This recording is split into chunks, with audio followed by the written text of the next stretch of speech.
और बड़ी खबर हमारे पास आ रही है क्योंकि नेपाल भी मुंह उठाता हुआ नजर आ रहा है चीन की शय पर।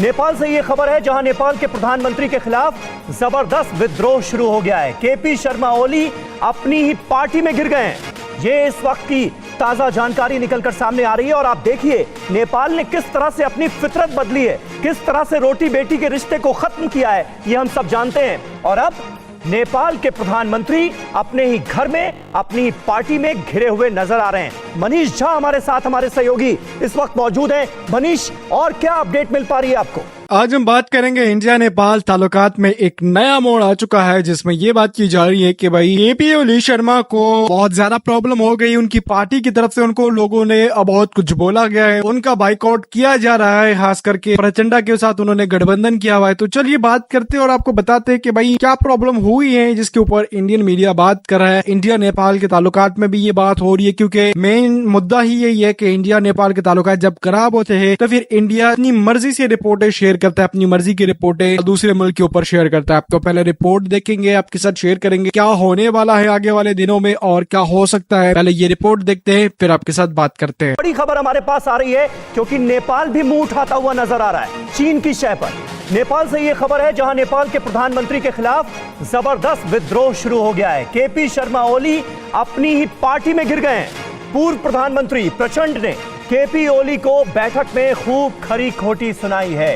ये इस वक्त की ताजा जानकारी निकलकर सामने आ रही है और आप देखिए नेपाल ने किस तरह से अपनी फितरत बदली है, किस तरह से रोटी बेटी के रिश्ते को खत्म किया है, ये हम सब जानते हैं। और अब नेपाल के प्रधानमंत्री अपने ही घर में अपनी ही पार्टी में घिरे हुए नजर आ रहे हैं। मनीष झा हमारे साथ, हमारे सहयोगी इस वक्त मौजूद हैं। मनीष, और क्या अपडेट मिल पा रही है आपको?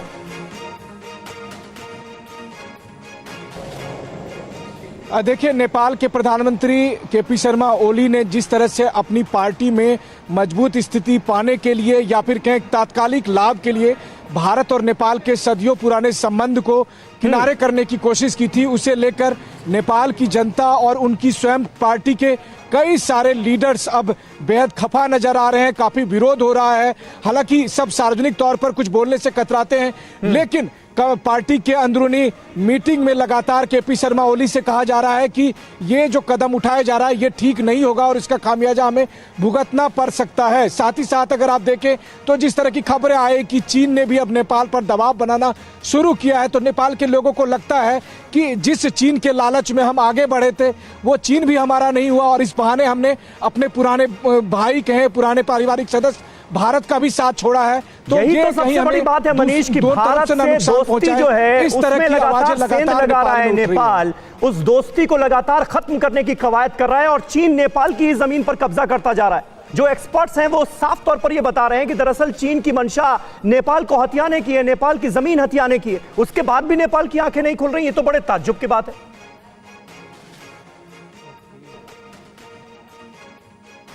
मनीष, देखिए, दिक्कत यह है कि अभी फिलहाल नेपाल के प्रधानमंत्री केपी शर्मा ओली को सिर्फ और सिर्फ अपने प्रधानमंत्री पद की कुर्सी दिख रही है, इसके अलावा कुछ और नहीं दिख रहा और इसीलिए वो एक ऐसे कदम की तरफ आगे बढ़ रहे हैं जहां पर कि भारत के साथ सदियों पुराने संबंधों को किनारा करते हुए वो सिर्फ और सिर्फ अपनी पार्टी के जो नेता हैं उन सबको कम करना चाहते हैं और ये दिखाना चाहते हैं कि नेपाल के राष्ट्रवाद की वही एक इमेज है और उसी के वो प्रतीक हैं। और इसके तहत जब वो आगे बढ़ रहे हैं तो जाहिर है, देखिए, चीन पर कोई अगर भरोसा नहीं कर रहा तो नेपाल भी कैसे भरोसा करो। ये नेपाल के लोग जानते हैं, नेपाल के वो गोरखा सैनिक जो चीन के खिलाफ भारत के साथ लड़ाई लड़ते रहे हैं, वैसे लोग भी जानते हैं। इसलिए नेपाल का अंदरूनी प्रशासन, वहां की अंदरूनी राजनीति और नेपाल की जनता इन बातों को लेकर बेहद सशंकित है। लेकिन फिर सरकार तो अभी केपी शर्मा ओली की और जब तक वो पद पर है तब तक ये स्थिति हमें देखने को मिलती ही रहेगी। जी, ये कौन सी दवाई पिलाई है नेपाल को चीन ने, मनीष?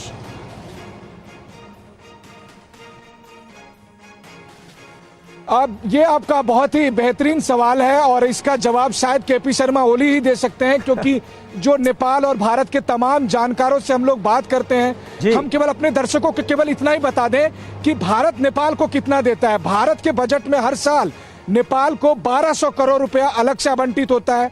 57,000 करोड़ रुपए का ट्रेड हर साल नेपाल को दिया जाता है। 2015 में जब नेपाल में भूकंप हुआ तो 6 घंटे के भीतर नेपाल में हमारे डिजास्टर मैनेजमेंट के लोग और इंडियन एयरफोर्स के लोग राहत सामग्री लेकर आए और भारत की सरकार ने 1.67 बिलियन US डॉलर की मदद की घोषणा की।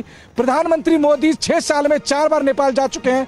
नेपाल के प्रधानमंत्री को 2 बार भारत आने पर राष्ट्रपति भवन में ठहराया गया।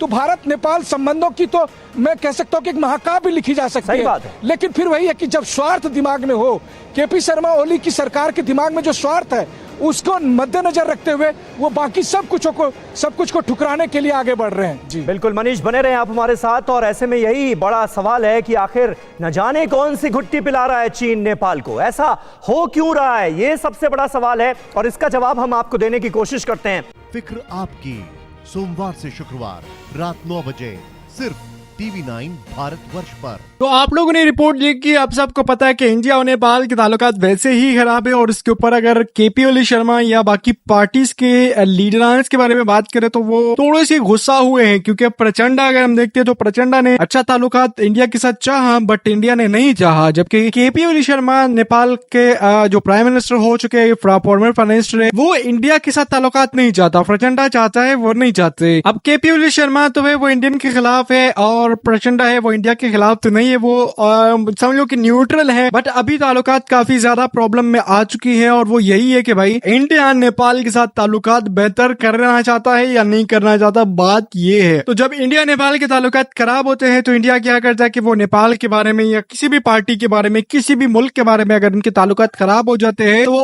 उसके खिलाफ बात करने लग जाते हैं और उसके खिलाफ बातें नवाजे निकालते हैं और वो ये कहता है कि भाई इस पार्टी में ये हुआ, उस पार्टी में ये हुआ। सारी प्रॉब्लम यहाँ पे निकल के आती है और दोनों ममालिकों के लिए फिर प्रॉब्लम का बाइस बनती है। जैसे कि अभी रिसेंटली हम देखते हैं तो केपी शर्मा ओली के बारे में ये कहा जा रहा है कि भाई उनकी पार्टी के अंदर बहुत सारी प्रॉब्लम्स है, बहुत सारी चीजें ऐसी है जिसकी वजह से उनको काफी ज्यादा प्रॉब्लम हो रही है। मतलब कि प्रचंडा के साथ उनकी लड़ाई हुई है, बाकी सारी चीजें हुई है। अगर हम इंडिया नेपाल के ताल्लुकात को देखते हैं तो केपी ओली शर्मा ही ऐसे बंदे हैं जो कि इंडिया के साथ टक्कर के बंदे हैं और टक्कर के साथ उनके साथ लड़ते हैं और बात करते हैं कि आपने हमारे साथ ये किया या आपने हमारे साथ वो किया। आज तक हमने ये नहीं देखा कि किसी और पॉलिटिकल बंदे ने या पॉलिटिकल लीडर ने बात की हो कि भाई इंडिया के साथ हमारे ताल्लुकात ठीक नहीं है, यहाँ ऐसे है, या इंडिया हमारे साथ ताल्लुकात बेहतर नहीं करना चाहता। बट ये एक वैसा बंदा है जो कि फुल बात करता है और आपने देखी भी होगी इसकी बात कि ये पूरी तरीके से बात करता है कि भाई इंडिया के साथ हमारे ताल्लुकात बेहतर नहीं है और इंडिया हमारे साथ ताल्लुकात बेहतर करना भी नहीं चाहता। और वो इसी वजह से नहीं करना चाहता क्योंकि इंडिया और नेपाल के बीच में अगर हम देखते हैं तो बहुत सारी चीजें ऐसी है जिसमें काला पानी लेपू लेकर ओलंपिया अधूरा हो गया या आपस के मामलात हो गए या बॉर्डर इश्यूज हो गए, ये सारी चीजें हैं। अगर इन सारी चीजों को इंडिया ने बेहतर करना है तो नेपाल के साथ बैठ के बात करनी होगी, तभी ये सारी चीजें बेहतर होगी और तभी दोनों ममालिकों को फायदा होगा। तो रिपोर्ट थी, अगर अच्छी लगी है तो लाइक लाजमी करें।